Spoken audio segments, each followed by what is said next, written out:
మన ఇండియాలోనే ఉందా లేకపోతే ప్రపంచం మొత్తం ఉందా? బేబీ పుట్టిన వెంటనే మన వాళ్ళు అడిగేది అమ్మాయా అబ్బాయి అని. అబ్బాయి అన్న వెంటనే అమ్మాయ అని చెప్పి గాలి పీల్చుకుంటారు. ఇంకా నెక్స్ట్ క్వశ్చన్ ఏంటి, తెల్లగా ఉన్నాడా నల్లగా ఉన్నాడా అని చెప్పి.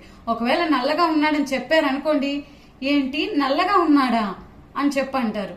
అసలు అర్థం కాదు, వీళ్ళ అబ్బాయి నల్లగా ఉన్నా కానీ పుట్టిన పిల్లలు మాత్రం తెల్లగా జాంపండ్ లాగా ఉండాలంట.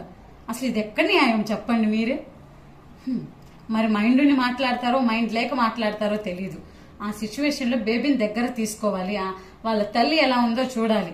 అది కాకుండా ఆ పిల్లోడు నల్లగా ఉన్నాడు తెల్లగా ఉన్నాడు, అమ్మాయి పుట్టింది అబ్బాయి పుట్టింది అని చెప్పి నిందలేస్తా ఉంటే అక్కడున్న ఆ పేషెంట్ అంతే బేబీ వాళ్ళ మదర్ ఎంత దుఃఖం, ఎంత సాడ్ గా ఫీల్ అయిపోతుంది, ఎంత బాధపడుతుంది. అరే నేను 9 నెలలు మోసి బిడ్డను కంటే వీళ్ళు నలుపు తెలుపు అబ్బాయి అమ్మాయి అని చెప్పి అంటున్నారు, నేను 9 నెలలు ఇంత కష్టపడి చేసిన దానికి విలువ లేకుండా మాట్లాడుతున్నారు అని చెప్పి ఎంత బాధపడుతుంది. ఒక్కసారి ఆలోచించి మాట్లాడండి మాట్లాడేటప్పుడు. ప్లీజ్ వీడియో నచ్చితే లైక్ చేయండి.